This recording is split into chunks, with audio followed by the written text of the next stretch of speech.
সুপ্রিয় দর্শক, আসসালামু আলাইকুম। আপনাদের সবাইকে স্বাগত জানাচ্ছি এখনকার আলোচনায়।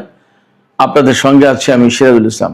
দর্শক, অত্যন্ত গুরুত্বপূর্ণ একটা বিষয় নিয়ে এখনকার ভিডিওতে কথা বলবো।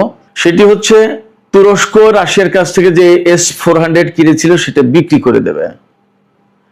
কেন বিক্রি করবে, কারা কিনবে এবং রাশিয়া এ ব্যাপারে কি ভাবছে, কি বলবে, এই সমস্ত প্রশ্ন কিন্তু অনেক বড় হয়ে দেখা দিচ্ছে। সবচেয়ে বড় প্রশ্ন এখানে সেটি হচ্ছে এই কথা শোনার পরে প্রথমেই প্রশ্ন আসবে কেন বিক্রি করে দেবে। এই কেন বিক্রি করে দেবে তার একটু জবাব দিয়ে ভিডিওর বাকি কথা বলবো। আমেরিকার কাছ থেকে তুরস্ক F-35 যুদ্ধ বিমান কেনার জন্য চুক্তি করেছিল এবং 6টি বিমানের জন্য অর্থ পরিশোধ করেছিল। আমেরিকার কাছে $140 কোটি দিয়েছিল তুরস্ক। এটা অনেক আগের কথা, কিন্তু সেই যুদ্ধ বিমান আমেরিকা তুরস্ককে দেয়নি, কারণ রাশিয়ার কাছ থেকে তুরস্ক S-400 কিনেছিল। এছাড়া ইসরায়েলের প্রধানমন্ত্রী নেতানিয়াহু তুরস্ককে F-35 যুদ্ধ বিমান দেওয়ার ব্যাপারে আমেরিকার সামনে সবসময় বিরোধিতা করে এসেছে, কিন্তু এখন মার্কিন প্রেসিডেন্ট ডোনাল্ড ট্রাম্প বলছেন যে না, তুরস্ককে এই যুদ্ধ বিমান দেয়া হবে। তুরস্ককে এখানে শর্ত একটা পূরণ করতে হবে। কি সেই শর্ত? সেই শর্ত হচ্ছে রাশিয়ার কাছ থেকে যে S-400 তুরস্ক কিনেছিল সেই S-400 অন্য কোনো দেশের কাছে বিক্রি করে দিতে হবে বা হস্তান্তর করতে হবে। মূল শর্ত এটা। এর মানে হচ্ছে একদম সহজ কথায়, আমেরিকার কাছ থেকে F-35 যুদ্ধ বিমান পাওয়ার জন্য তুরস্ককে এখন রাশিয়ার কাছ থেকে কেনা S-400 ক্ষেপণাস্ত্র প্রতিরক্ষা ব্যবস্থা বিক্রি করে দিতে হচ্ছে। এই জায়গায় প্রশ্ন আসছে, তুরস্ক এখানে আমেরিকার কোনো পাতানো ফাঁদে পা দিল কিনা। দ্বিতীয় প্রশ্ন হচ্ছে, নেতানিয়াহুর চালের কাছে তুরস্ক হেরে যাচ্ছে কিনা। অর্থাৎ F-35 যুদ্ধ বিমানের ব্যাপারে তুরস্ক এবং নেতানিয়াহুর ভেতরে একটা যুদ্ধ ছিল। নেতানিয়াহু সবসময় বলেছিল তুরস্ককে F-35 যুদ্ধ বিমান দেয়া যাবে না, আর তুরস্ক আমেরিকার কাছ থেকে কিনতে চেয়েছিল, আমেরিকা দিতেও চেয়েছিল। তুরস্ক $140 কোটি অলরেডি বিনিয়োগও করেছে, কিন্তু একটা বিমানও পায়নি এখনো পর্যন্ত। এখন নতুন এই লড়াইয়ে এরদোগান, তুরস্কের প্রেসিডেন্ট রজব তাইব এরদোগান, তিনি কি জিতে যাচ্ছেন, নাকি আমেরিকার ফাঁদে পা দিয়ে তিনি চূড়ান্তভাবে পরাজিত হওয়ার পথ তিনি পরিষ্কার করছেন। সুপ্রিয় দর্শক, অত্যন্ত সংবেদনশীল, স্পর্শকাতর, সেন্সিটিভ এই বিষয়টি নিয়ে আজকের পুরো ভিডিওতে আলোচনা করব। আশা করি আপনারা শেষ পর্যন্ত সঙ্গে থাকবেন, আর ভিডিও ভালো লাগলে লাইক, কমেন্ট, শেয়ার করবেন এবং চ্যানেলটি সাবস্ক্রাইব করে প্লিজ সাথে থাকবেন। একই সাথে আর একটা প্রশ্ন রেখে মূল আলোচনায় চলে যাব। রাশিয়া এই বিষয়টিকে কিভাবে দেখছে? রাশিয়া কি তুরস্কের উপর ক্ষুব্ধ হয়েছে, নাকি পরিস্থিতি পর্যবেক্ষণ করছে? দর্শক, এই প্রশ্ন রেখেই আমরা চলুন মূল আলোচনায় এগিয়ে যাই। অনেক পথ পাড়ি দিতে হবে আজকের এই আলোচনায়। আলোচনা যেখান থেকে শুরু করতে চাই সেটি হচ্ছে 2000 সালের শেষ দিকে তুরস্ক প্রথম মার্কিন F-35 যুদ্ধ বিমান প্রকল্পে যুক্ত হয়। সেই সময় আমেরিকার সাথে তুরস্কের কথাবার্তা হয় এবং 2007 সালে চুক্তি সই হয়। তুরস্ক $140 কোটি জমা দেয় মার্কিন তহবিলে, মার্কিন কোম্পানির কাছে। লকহিড মার্টিন কোম্পানি এই F-35 যুদ্ধ বিমান তৈরি করে।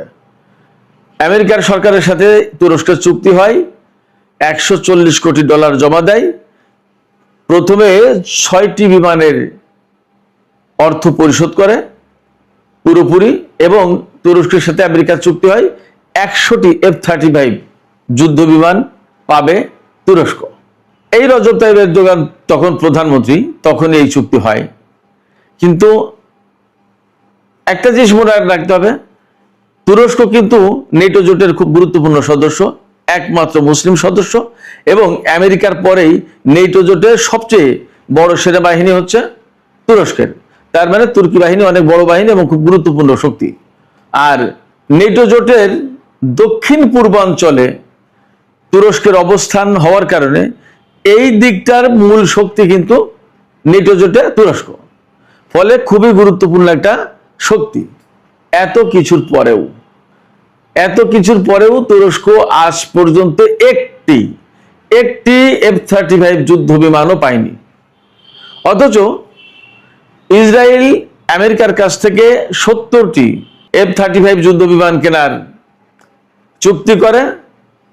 কেনার চুক্তি বা পাওয়ার চুক্তি বা যাই হোক না কেন, ইসরায়েল আমেরিকার হাতে যেটা থাকবে সেটা ইসরায়েলের হাতে থাকবে, এটা হলো মূল কথা। তা সে টাকা দিয়ে হোক আর সেটা দান করে হোক, অথবা যদি আমেরিকা মনে করে যে এটা ইসরায়েলে থাকা মানে আমার কাছেই থাকা, যেভাবেই হোক, সেই ইসরায়েলের হাতে কিন্তু অনেক আগেই 40টির বেশি F-35 যুদ্ধ বিমান পৌঁছে গেছে এবং তা দফায় দফায় সিরিয়ার উপর, লেবাননের উপর, ইরাকের উপর, ইয়েমেনের উপর, ইরানের উপর ব্যবহার করা হয়েছে দফায় দফায়। বাট তুরস্ক আজ পর্যন্ত F-35 এর টিকিটাও ছুঁয়ে দেখতে পারেনি। তুরস্কের প্রেসিডেন্ট রজব তাইয়িপ এরদোগান দীর্ঘদিন ধরে চেষ্টা করেছেন ইউরোপীয় ইউনিয়নে যুক্ত হওয়ার জন্য, কিন্তু ইউরোপীয় ইউনিয়নের নেতারা তাকে বহুবার তার সামনে মূলা ঝুলিয়ে রেখেছে, তাকে কলা দেখিয়েছে, বাট তুরস্ককে ইউরোপীয় ইউনিয়নে সদস্য হিসেবে গ্রহণ করেনি। তুর্কি প্রেসিডেন্ট রজব তাইয়িপ এরদোগান সম্ভবত ভুলে যান তিনি একটি মুসলিম দেশের প্রতিনিধিত্ব করেন প্রধানমন্ত্রী বা প্রেসিডেন্ট হিসেবে। তাকে ওরা গ্রহণ করবে না, তিনি এটা বুঝতেই চান না। তিনি কি করে ঘুরে ফিরে বারবার ওদের দ্বারস্থ হন, তাদের কাছ থেকেই ভালোবাসা পাওয়ার ভীষণ ভীষণ প্রত্যাশা করেন, কিন্তু তিনি কখনো সেই ভালোবাসা পাবেন না।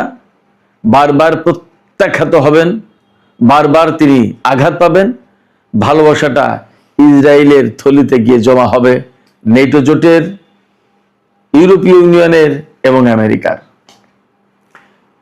এরদোগান ভুলে যান তিনি একটি মুসলিম দেশের প্রধানমন্ত্রী ছিলেন, এখন প্রেসিডেন্ট। যা হোক, তুরস্ক ভীষণ ইলিউশনে ছিল, যেটাকে মতিভ্রম বলা যায় বা তন্দ্রাজাল বলা যায় বা মোহাচ্ছন্ন বলা যায়। তিনি আমেরিকার কাছ থেকে F-35 জঙ্গি বিমান কেনার জন্য টাকা জমা দিয়েছেন এবং তিনি পাবেন। নানান কথায়, নানান ছলাকলায় দীর্ঘদিন ঘুরাতে 2017 সালে এসে যখন সিরিয়া ইস্যুতে ভীষণ টালমাটাল অবস্থা, সিরিয়া ইস্যুতে তিনি অত্যন্ত নেগেটিভ একটা রোল প্লে করেছেন। যাই হোক, টালমাটাল অবস্থা, তিনি তখন ঘোষণা দিলেন রাশিয়ার কাছ থেকে তিনি S-400 কিনবেন। তার আগে কিন্তু রাশিয়ার একটি যুদ্ধ বিমান ভূপাতিত করেছিলেন এই রজব তাইয়িপ এরদোগান, অর্থাৎ তার দেশের সেনাবাহিনী। রাশিয়ার কাছ থেকে S-400 কেনার ঘোষণা দিয়ে তিনি রাশিয়ার কাছে কিছুটা হলেও তখন আবার ঘনিষ্ঠ হতে পারলেন, কিন্তু তাতে আমেরিকা আরো বেশি খেপে গিয়ে তুরস্কের উপরে একেবারে নিষেধাজ্ঞা দিয়ে ফেললো। তুরস্ক নেটো জোটের সদস্য, অথচ তার উপরে আমেরিকা নিষেধাজ্ঞা দিল। সেই নিষেধাজ্ঞাকে তুরস্কের কারণেই প্রথম এই আইনটা করা হলো। যে সমস্ত দেশ রাশিয়ার কাছ থেকে S-400 কিনবে বা S-500 কিনবে, তাদের উপর স্বয়ংক্রিয়ভাবে মার্কিন অস্ত্র নিষেধাজ্ঞা বলবৎ হয়ে যাবে। আমেরিকার কোনো অস্ত্র সেই সমস্ত দেশ আর পাবে না। CAATAS এরকম একটা মনে হয় আইন। এই আইনটা পাশ হওয়ার পরে তুরস্কের উপরে এখন আমেরিকা নিষেধাজ্ঞা এখনো আছে। সেই নিষেধাজ্ঞা 3-4 দিন আগে তুরস্কের রাজধানী আঙ্কারায় নেটো জোটের শীর্ষ সম্মেলন হয়েছে। সেই শীর্ষ সম্মেলনে প্রেসিডেন্ট ডোনাল্ড ট্রাম্প এসেছেন। সেখানে রজব তাইয়িপ এরদোগানের সাথে ডোনাল্ড ট্রাম্পের একান্ত বৈঠক হয়েছে।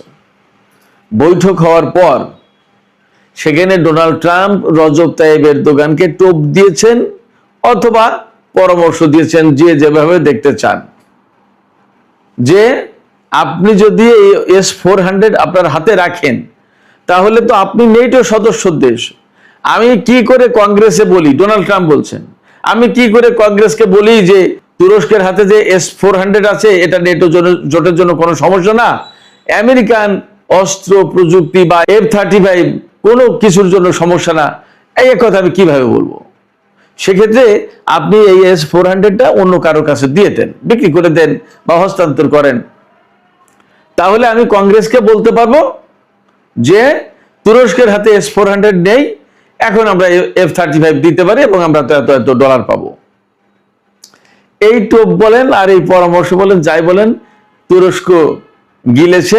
রজব তাইয়েব এরদোগান বা রিসেপ তাইয়েব এরদোয়ান যাই বলেন, তিনি এই মতামত, এই পরামর্শ, এই টোপ যাই বলেন গিলেছে, তিনি ধরেছেন, গ্রহণ করেছেন। গ্রহণ করার পরে এখন ঘোষণা এসছে তুরস্কের ডেইলি হুরিয়াত, এটা তুরস্কের খুবই গুরুত্বপূর্ণ একটা পত্রিকা। এই পত্রিকায় রিপোর্ট বেরিয়েছে আজকেই যে S-400 তুরস্ক সম্ভবত বেচে দেবে কার কাছে? মধ্যপ্রাচ্যের দেশ কাতার অথবা সংযুক্ত আরব আমিরাতের কাছে, এখনো শিওর হয়নি। এখানে আমি একটু বলে রাখি, কাতারের সাথে তুরস্কের কিন্তু অনেক বেশি দহরম মহরম সম্পর্ক। কাতারে তুরস্কের সেনা মোতায়েন করা আছে, একটা সামরিক ঘাঁটি আছে তুরস্কের। এর বিপরীতে সংযুক্ত আরব আমিরাতের সাথে কিন্তু তুরস্কের সম্পর্ক আগেই অনেক খারাপ ছিল, ভালো ছিল না সম্পর্ক। সেই জায়গায় ইদানিং একটু সম্পর্ক ভালো হয়েছে, কিন্তু কাতারের সাথে যে সম্পর্ক, সেই সম্পর্ক তুরস্কের সাথে সংযুক্ত আরব আমিরাতের নেই। এই জায়গা থেকে আমি ধারণা করি যে হয়তোবা কাতারকে দিতে পারে যদি এই বেচা বিক্রি বা হস্তান্তরের প্রশ্ন সত্যি সত্যি আসেই। রাশিয়া কি বলছে এখানে? রাশিয়া বলছে যে তুরস্ক এই S-400 ক্ষেপণাস্ত্র প্রতিরক্ষা ব্যবস্থা কারোর কাছে বিক্রি বা হস্তান্তর করতে যাচ্ছে কিনা বিষয়টি নিয়ে আমরা খুব ঘনিষ্ঠভাবে পর্যবেক্ষণ করছি। এই কথা বলেছেন ক্রেমলিনের মুখপাত্র, হোয়াইট হাউসের মুখপাত্র যেমন, তেমনি ক্রেমলিনের মুখপাত্র, প্রেসিডেন্ট পুতিনের কার্যালয়ের যে প্রধান মুখপাত্র, তিনি হচ্ছেন দিমিত্রি পেসকভ। দিমিত্রি পেসকভ বলেছেন, আমরা ঘনিষ্ঠভাবে পর্যবেক্ষণ করছি, তুরস্কের সাথে যোগাযোগ রাখছি, যোগাযোগ অব্যাহত থাকবে এবং বিষয়টি আমাদের জন্য খুবই স্পর্শকাতর। কেন স্পর্শকাতর, এই সমস্ত আলোচনা আমি পরে আসছি। এপাশে ইসরায়েলের সাথে তুরস্কের কি হলো এবং আমেরিকা কেন টোপ দিল আমি বলছি, এই প্রসঙ্গটা একটু আলোচনা করে আসেন। ইসরায়েলের প্রধানমন্ত্রী বেনিয়ামিন নেতানিয়াহু দীর্ঘদিন ধরে তিনি ক্ষমতায়, প্রায় 30 বছর ধরে তিনি ক্ষমতায় আসা যাওয়ার উপরেই আছেন। সামান্য সময় ক্ষমতার বাইরে থাকলেও বেশিরভাগ সময় তিনি এই 30 বছরের ভেতরে ইসরায়েলের ক্ষমতায় ছিলেন এবং তিনি একচেটিয়া প্রধানমন্ত্রী বলা যায়। এর মূল কারণ হলো যে ইসরায়েল যে কিসিমের রাষ্ট্র, সেই কিসিমের রাষ্ট্রের জন্য যে ধরনের পলিসি দরকার নেতানিয়াহু সেটা খুব ভালো পারে, যা করছে বর্তমানে। আপনারা তো বুঝতেই পারছেন কি বলতে চাইছি। এই নেতানিয়াহু আমেরিকার কাছে শুরু থেকেই বলে এসেছে যে না, তুরস্ককে এই বিমান দেওয়া যাবে না। কিন্তু ভেতরে ভেতরে আমেরিকা এই কথা শুনলেও টাকা কিন্তু ঠিকই নিয়েছে, $140 কোটি, $1.4 বিলিয়ন, এবং তুরস্কের সাথে চুক্তিও করেছে, বাট তুরস্ককে এই বিমান দেয়নি। অথচ তারপরে ইসরায়েল আমেরিকার কাছে ডিমান্ড করেছে এবং ইসরায়েল সে বিমান পেয়েছে এবং ব্যবহারও করছে। এমনকি তুরস্কের উপর হামলা চালানোর ব্যাপারে হুমকিও দেয়। এখন প্রশ্ন আসছে, এই যে F-35 যুদ্ধ বিমান নিয়ে এরদোগান এবং নেতানিয়াহুর ভিতরে একটা দ্বন্দ্ব ছিল, প্রতিদ্বন্দ্বিতা ছিল, প্রতিযোগিতা ছিল। এই প্রতিযোগিতায় কে হারলো কে জিতলো এই প্রশ্ন কিন্তু এই মুহূর্তে আসছে। কেন আসছে? আসছে এই কারণে যে নেতানিয়াহু বলেছে যে এই বিমান আমেরিকা তুরস্ককে দিতে পারবে না, আর তুরস্কের প্রেসিডেন্ট রজব তাইয়েব এরদোগান বলেছেন যে আমি নেটো সদস্য, আমেরিকা নেটো সদস্য দেশ, আমি তাকে টাকা দিয়েছি, আমি বিমান পাবো। বাট মাঝখান থেকে তুরস্ক কিন্তু বিমান পায়নি তো বটে, কায়দা কৌশলে তার উপর আবার নিষেধাজ্ঞা চাপিয়ে দিয়েছে। এরপরে এখন যখন তুরস্কে নেটো জোটের সম্মেলন হলো, ডোনাল্ড ট্রাম্প কিন্তু তুরস্কের প্রেসিডেন্টকে, এরদোগানকে খুব প্রশংসা করেছেন, খুব ভালো মানুষ, আমার অত্যন্ত অনুগত একটা দেশ, আমেরিকার খুব অনুগত দেশ, বিশ্বস্ত দেশ, ইত্যাদি ইত্যাদি। এই সমস্ত প্রশংসা করে তিনি এরদোগানকে টোপ দিয়েছেন যে তোমার হাতে S-400 থাকলে তো আমি দিতে পারবো না, এটা বিক্রি করে দাও। তার মানে হচ্ছে, আমার কাছে মনে হচ্ছে যে এরদোগানের আমসালা দুটোই যাবে। কেন আমসালা দুটোই যাবে? এই S-400 বিক্রি করার পরে নেটো জোটের অন্যতম একটা প্রধান সদস্য দেশ তুরস্ককে কিন্তু রাশিয়ার অস্ত্র থেকে মুক্ত করলো আমেরিকা, খেয়াল করুন। দুই হচ্ছে, এরপরে ইসরায়েলের চাপের কারণে বা কংগ্রেসের আপত্তির মুখে ডোনাল্ড ট্রাম্প বলবে আমি তো তোমাকে দিতে পারছি না, এটা কংগ্রেসের আপত্তি আছে, নানান সমস্যা, এই সেই করতে করতে করতে করতে ওই তাইরেনে গাইতে গাইতে সে পগার পার। আমার কাছে মনে হচ্ছে নেতানিয়াহুর চাপে ডোনাল্ড ট্রাম্প তুরস্ককে একটা ফাঁদে ফেলে তুরস্কের কাছ থেকে S-400 কেড়ে নিয়ে অন্য কারোর কাছে দিয়ে তাকে নিরস্ত্র করে তাকে F-35 যুদ্ধ বিমান না দিয়ে আরো দিন দরিদ্রহীন অবস্থায় ফেলে দেবে। এই একটা পুট চাল এখানে আছে বলে আমার কাছে মনে হচ্ছে। জানি না তুরস্ক কি ভাববে, কি বলবে, কি করবে, তারা তাদের পলিসি বলছে, তারা জানে। বাট তাকে মনে রাখতে হবে যে F-35 যুদ্ধ বিমান তাকে দেওয়ার ব্যাপারে সবচেয়ে বড় আপত্তি ইসরায়েলের কথার বাইরে আমেরিকার কোনো কিছু করার ক্ষমতা আছে কিনা সেটা এরদোগানের ভাবা দরকার। এরদোগানের এটার শিক্ষা থাকা দরকার যে নেতানিয়াহুর বা ইসরায়েলি লবির চাপের কারণে ডোনাল্ড ট্রাম্প ইরানের সাথে যুদ্ধ পর্যন্ত করেছে। শত শত কোটি ডলার খরচ, আমেরিকান সেনাদের জীবন বিপন্ন, আমেরিকান ঘাঁটিগুলো সব তাসের ঘরের মতো উড়ে গেল ইরানের হামলায়। তবুও আমেরিকা ইরানের বিরুদ্ধে যুদ্ধ করতে বাধ্য হয়েছে ইসরায়েলি চাপের কারণে। সেই জায়গায় নেতানিয়াহু বা ইসরায়েলের চাপ বা ইসরায়েলি লবির চাপ উপেক্ষা করে ডোনাল্ড ট্রাম্প এরদোগানকে F-35 বিমান দেবেন, আমি বিশ্বাস করি না। এখানে তুরস্ক ডস খেতে যাচ্ছে বলে মনে হয়। হয়তো তুরস্কের কাছে আরো কিছু টাকা ডিমান্ড করবে যে তুমি আরো কিছু টাকা দাও, বিমান তো দেব, আরো কিছু টাকা দাও। হয়তো তুরস্ক তাও দেবে বিমান পাওয়ার আশায়, কিন্তু তিনি বিমান আদৌ কোনোদিন পাবেন কিনা আমার ভীষণ ভীষণ সন্দেহ আছে। যা হোক, রাশিয়া কি করবে? রাশিয়া যা করবে, রাশিয়া আলটিমেটলি ক্ষুব্ধ হবে যে তুমি আমার কাছ থেকে S-400 কিনেছো। S-400 কিন্তু সবাইকে দেয়নি, ভারতকে দিয়েছে, চীনকে দিয়েছে, তুরস্ককে দিয়েছে, আর রাশিয়ার কাছে আছে, আর কারোর কাছে S-400 দেয়নি। সেই S-400 এত সেন্সিটিভ একটা প্রযুক্তি, আকাশ প্রতিরক্ষা ব্যবস্থা, সেই S-400 যদি এখন তুরস্ক আমেরিকার কাছ থেকে F-35 বিমান পাওয়ার আশায় বা লোভে অন্য কোন দেশের কাছে দিয়ে দেয়, যার কাছে দিলে এই S-400 এর নিরাপত্তা নিশ্চিত করা কঠিন ব্যাপার হয়ে যাবে, বা এই প্রযুক্তি আমেরিকার কাছে চলে যাবে না, তার নিশ্চয়তা থাকবে না, তাহলে রাশিয়া কিন্তু ভীষণভাবে ক্ষুব্ধ হবে। ক্ষুব্ধ হলে কি হবে? ক্ষুব্ধ হলে যে রাশিয়া তুরস্কের সাথে সম্পর্ক ছিন্ন করে দেবে তা কিন্তু না। তুরস্কের সাথে রাশিয়া সম্পর্ক ছিন্ন করতে হলো না কয়েকটা কারণে। একটা বড় কারণ হচ্ছে রাশিয়ার একটা বড় ক্রেতা, তেল গ্যাসের বড় ক্রেতা হচ্ছে তুরস্ক। আবার তুরস্কে যে পরমাণু বিদ্যুৎ কেন্দ্র তৈরি হচ্ছে সেটা বানিয়ে দিচ্ছে রাশিয়া। এটা 20 বিলিয়ন অর্থাৎ $2000 কোটি প্রজেক্ট। আবার কৃষ্ণ সাগরে রাশিয়ার যে নৌবহর আছে, তার যে ঘাঁটি আছে সেভাস্তোপোলে, এই সেভাস্তোপোল বা এই নৌঘাঁটি থেকে যুদ্ধ জাহাজ নিয়ে বা রাশিয়ার কোনো জাহাজ যদি এশিয়া, আমেরিকায়, আফ্রিকা আসতে হয়, তাহলে তুরস্কের বসফরাস প্রণালী পার হয়ে, দারদানেলিস প্রণালী পার হয়ে, এজিয়ান সাগর পার হয়ে, ভূমধ্য সাগর দিয়ে আটলান্টিকে যাওয়া এবং আফ্রিকা এই সমস্ত জায়গায় আসা, অথবা সুয়েজ খাল পার হয়ে লোহিত সাগর দিয়ে, এডেন উপসাগর দিয়ে আরব সাগর বা ভারত মহাসাগর আসা, বা মধ্যপ্রাচ্যে আসা, আপনার হরমুজ প্রণালী দিয়ে পারস্য উপসাগর আসা। অর্থাৎ তুরস্কের এই বসফরাস প্রণালী পার হতে হবে রাশিয়াকে যদি বাইরের জগতে আসতে হয় কৃষ্ণ সাগর থেকে। এই বসফরাস প্রণালী কিন্তু তুরস্ক নিয়ন্ত্রণ করে।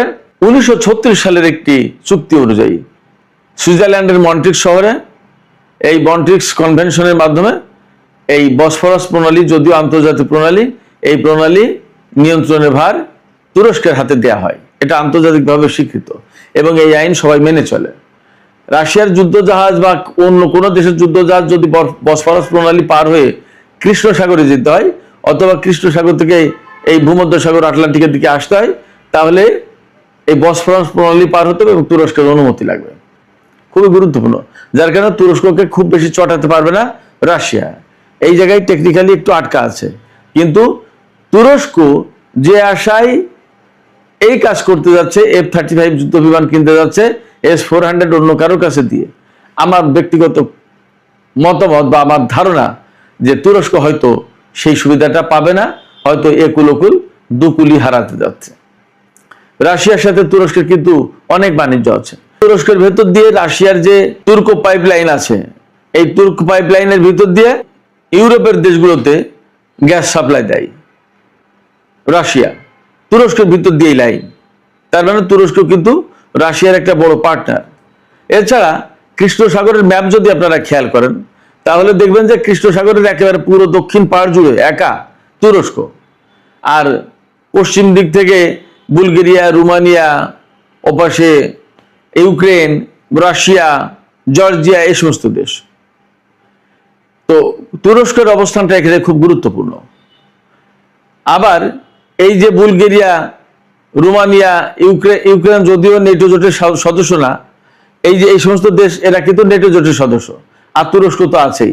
তার মানে রাশিয়াকে যদি বের হতে হয় বা রাশিয়াকে যদি চেক অ্যান্ড ব্যালেন্সের ভিতরে রাখতে হয়, তাহলে এই তুরস্ক, রোমানিয়া, বুলগেরিয়া, ইউক্রেন তো যুদ্ধ করছে, এই সমস্ত দেশ কিন্তু গুরুত্বপূর্ণ। ফলে অনেক হিসাব কিতাব করে রাশিয়াকে তুরস্কের সাথে সম্পর্কটা মেনটেন করতে হয়। এই এক বসফরাস প্রণালী, এই প্রণালী রাশিয়ার মতো একটা শক্তির ব্যাপারে তুরস্ককে আপার হ্যান্ডে রেখেছে। এই কারণে মানে এইরকম অনেক কিছু মাথায় রেখে ইরান কিন্তু হরমুজ প্রণালীর কন্ট্রোলটা রাখতে চায়। তা যেভাবে হোক, কষ্ট করে হলেও, তারা তো বলেছে যে যুদ্ধ করে হলেও হরমুজ প্রণালীর কন্ট্রোল রাখবো। যাই হোক, আমি তুরস্ক, রাশিয়া এবং আমেরিকা, ইসরায়েল প্রসঙ্গে ছিলাম। S-400 ক্ষেপণাস্ত্র প্রতিরক্ষা ব্যবস্থা বনাম F-35 যুদ্ধ বিমানের ব্যাপারে আলোচনা চলছিল। তুরস্ক যদি মধ্যপ্রাচ্যের কোনো দেশ, বিশেষ করে সংযুক্ত আরব আমিরাত বা কাতারের কাছে S-400 বিক্রি করে, তাহলে আসলে ঘটনাটা কি হচ্ছে এবং এর প্রভাবটা কোন দিকে যাবে? এখানে তুরস্ক কি এইরকম ভাবছে কিনা যে কাতারের কাছে তারা হস্তান্তর করবে বা বিক্রি করবে? যাই হোক, কাতার যেহেতু তার বিশ্বস্ত দেশ, যদি F-35 আমেরিকা না দেয়, তাহলে কাতারের কাছ থেকে আবার S-400 নিয়ে নেবে। ব্যাপারটা কি এইরকম? যদি হয় তাহলে তো মন্দের ভালো একটা প্ল্যান, আর যদি তা না হয়, টোটালি বিক্রি করে দেয়, তাহলে মধ্যপ্রাচ্যের নিরাপত্তা এবং অস্ত্র, এ সমস্ত অনেক কিছুতে নতুন একটা সমীকরণ তৈরি হবে। আমরা এই মুহূর্তে গত কয়েকদিন ধরে যে আলাপ করছিলাম, ইরান, পাকিস্তান, তুরস্ক, মিশর, সৌদি আরব, কাতার, এরা মিলে যে একটা সামরিক জোট, আঞ্চলিক সামরিক জোট গড়ে তুলবে এবং অর্থনৈতিক সম্পর্ক অনেক বেশি উঁচু হবে, বেশি নিবিড় হবে। তুরস্ক যদি আমেরিকার কাছ থেকে F-35 নেয়, তাহলে সেই জোটের সম্ভাবনা কিন্তু অনেকটা পিছনে চলে যায়, আবার পিছিয়ে যায়। কারণ আমেরিকার সাথে তুরস্ক এরকম দহরম মহরম করবে, আবার ইরানের সাথে জোট করবে, সামরিক জোট, আমেরিকা এটা করতে দেবে বলে মনে হয় না। আবার ইরানও সেটা ভালোভাবে দেখবে, তাও মনে হয় না। অথচ তুরস্কর প্ল্যানটাই হচ্ছে সে রাশিয়ার সাথেও সম্পর্ক রাখবে, ইরানের সাথেও সম্পর্ক রাখবে, আমেরিকার সাথেও সম্পর্ক রাখবে, আবার মধ্যপ্রাচ্যের দেশগুলোর সাথেও একটা প্রভাব প্রতিপত্তি বিস্তার করা সম্পর্ক রাখতে চায়। সব জায়গায় যদি তিনি বা তারা তাদের পদচারণা রাখতে চায়, তাহলে হয়তো কোনোটাই হবে না। আমার কাছে মনে হচ্ছে অনেকটা ভারতের মতো হবে। ভারত রাশিয়ার সাথেও আছে, আমেরিকার সাথেও আছে, ইসরায়েলের সাথেও আছে, ইরানের সাথেও আছে। তুরস্কের সেই একই অবস্থা, যার কারণে কোনো একটা জায়গায় যে শক্ত অবস্থান হবে, আমার কাছে মনে হচ্ছে তা হবে না। তাতে নিকট ভবিষ্যতে হয়তো সে সংকটেই পড়বে। দেখা যাক আসলে পরিস্থিতি কোথায় গিয়ে শেষ হয়, আমরা দেখার অপেক্ষায় থাকি। তবে আলোচনা শেষ করার আগে আবারও সেই একই প্রশ্ন তুলব, এই যে S-400 ক্ষেপণাস্ত্র প্রতিরক্ষা ব্যবস্থা, F-35 যুদ্ধ বিমান, ইসরায়েল, আমেরিকা, তুরস্ক, নেটো জোট, ইরান, মধ্যপ্রাচ্য, রাশিয়া অনেক সমীকরণ। এই সমীকরণে তুরস্ক কি ইসরায়েলের চাপের মুখে হেরে যাচ্ছে কিনা, তুরস্ক কি আমেরিকার দেয়া টোপ বা ফাঁদে পড়ে সবই হারাতে বসেছে কিনা, সেই প্রশ্ন রেখে আজকের এই আলোচনা শেষ করছি। সুপ্রিয় দর্শক, যাবার আগে আপনাদের কাছে আমি একই প্রশ্ন রাখি, আপনাদের কাছে কি মনে হচ্ছে তুরস্ক